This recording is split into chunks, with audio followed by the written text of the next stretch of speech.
president over the last 2 or 3 years was marked by heavy crushing of dissent, whether it was critics of the clerical regime or whether it was women.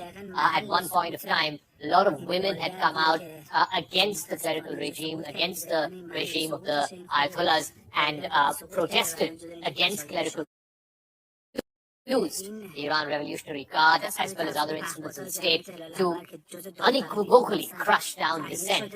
So this comes at a time when there is potential dissent also brewing internally in Iran. Remember, this also comes at a time when there is a succession battle that is likely to take place in the next few months and years ahead for who will be the next supreme leader of Iran. Ayatollah Ali Khamenei has been the head of Iran, the supreme leader for the last many decades, but age is not on his side. It was expected that in the next few months and years, the next supreme leader will be chosen. In fact, Mr. Raisi was supposed to be one of the front runners to be the next supreme leader of Iran. It also comes at a critical time externally for Iran. Remember, this proxy war between Israel and Iran really came to the fore with the October 7th attacks, the Hamas attacks, in which more than 1,200 Israelis died and over 200 were kidnapped. Israel had come out openly and said that this was done at the behest of Iran, and then of course subsequently Israel carried out an assassination plot at the Iranian embassy site just in Damascus in Syria, and then of course in response to that, Iran had launched for the first time direct attacks on Israeli soil, launching more than 300 drones. Of course, there weren't too many casualties in those attacks, but it really came to the fore. This proxy war that's been going on between Israel and Iran for the last 40 years, it came out into the open after the October 7th attack. So it comes at a very, very critical time. Iran is also negotiating with the United States. There were secret talks that would reportedly happened back in February. And then, of course, there were talks with Qatar as well to try and find some kind of a resolution to this situation in Gaza. So far, there's been no official reaction from the Israeli side. President Biden of the United States had to cancel a vacation, a holiday. He had to come back to the White House to monitor developments. Like I said, it comes at a critical time internally and externally for Iran. So the next few days are going to be very, very crucial as to who the next leader is going to be and how that may shape the future of Iran's relations with its neighbors, particularly with Israel and, of course, the wider Arab world, as it were. It also comes at a time when there is increasing, tensions between Saudi Arabia and Iran as well. Again, something that's been there for the last many decades, but this time it's been coming to the fore, not least with the situation in Gaza. So clearly, the feeling that Iran was backing all these proxies, whether it is Hamas in Gaza, whether it is Hezbollah in Lebanon, this feeling was increasingly getting perpetuated, particularly by Israel and by Israelis. And of course, it was a feeling that was shared by their counterparts in the United States as well. So this is something that is going to be crucially watched for in the next few days and weeks. But like I said, the most important thing right now is that Iranian officials are saying that they do not expect any survivors. They have not found any survivors in the wreckage that was discovered at the site of the helicopter crash, the helicopter that was carrying the Iranian President Ibrahim Raisi, their foreign minister Abdullahian, and of course other senior leaders who were going to the border with Azerbaijan for inaugurating a new project. It does throw a huge spanner in the works domestically for Iran's politics, and also, like I said, it comes at a very critical time in its relationship with its neighbors. So Iranian state media has the Iranian President Ibrahim Raisi.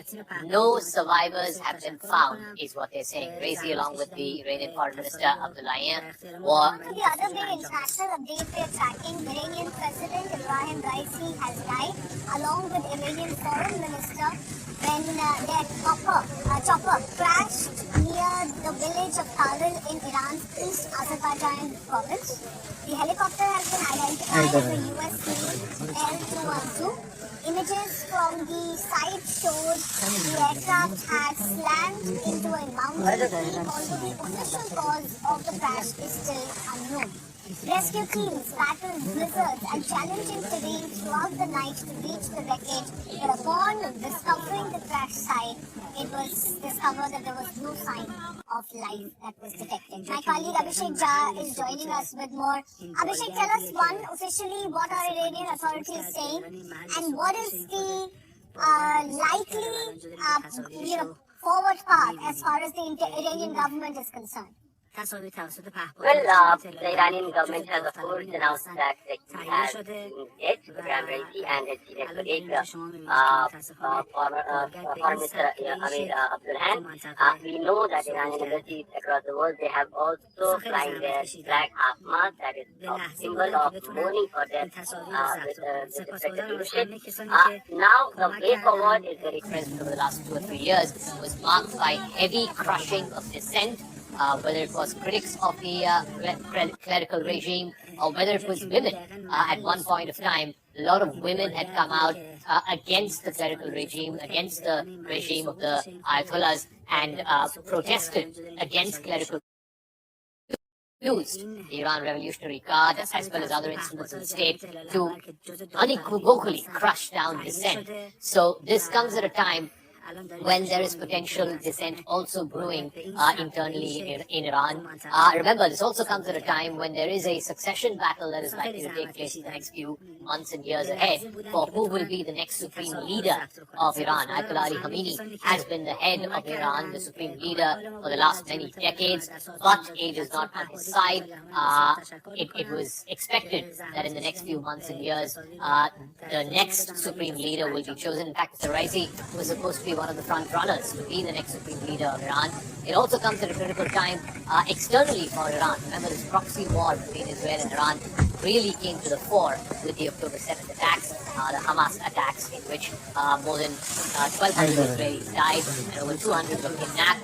Israel had come out openly and said that this was done at the behest of Iran, and then of course subsequently Israel carried out an assassination plot at the Iranian embassy site just in Damascus in Syria, and then of course in response to that, Iran had launched for the first time direct attacks on Israeli soil, launching more than 300 drones. Of course, there weren't too many casualties in those attacks, but it really came to the fore.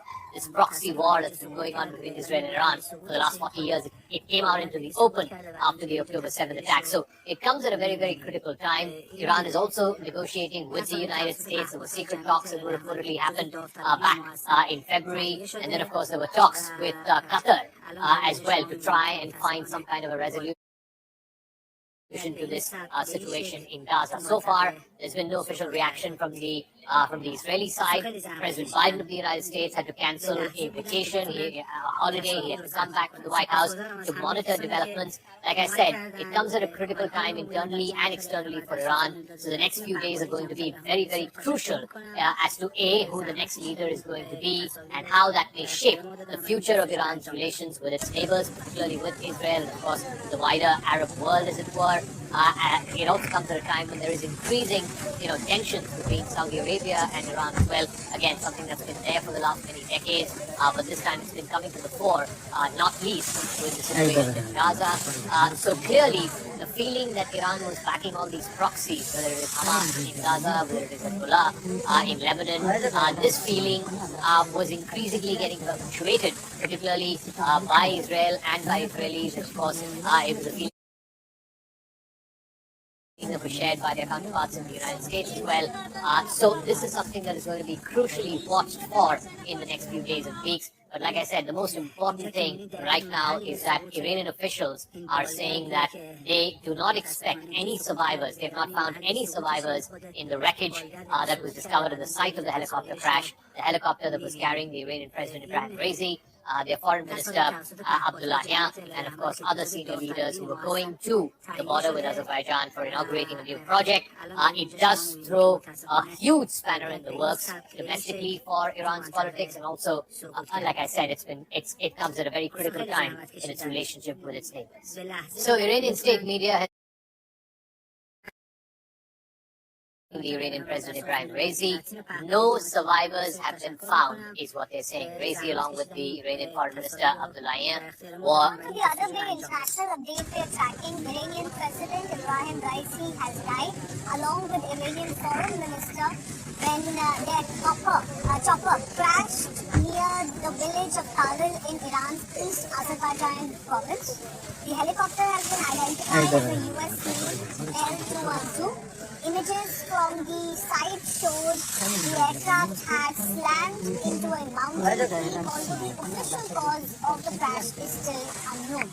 Rescue teams battled blizzards and challenging terrain throughout the night to reach the wreckage, but upon discovering the crash site, it was discovered that there was no sign of life that was detected. My colleague Abhishek Jha is joining us with more. Abhishek, tell us one, officially what are Iranian authorities saying, and what is the likely forward path as far as the Iranian government is concerned?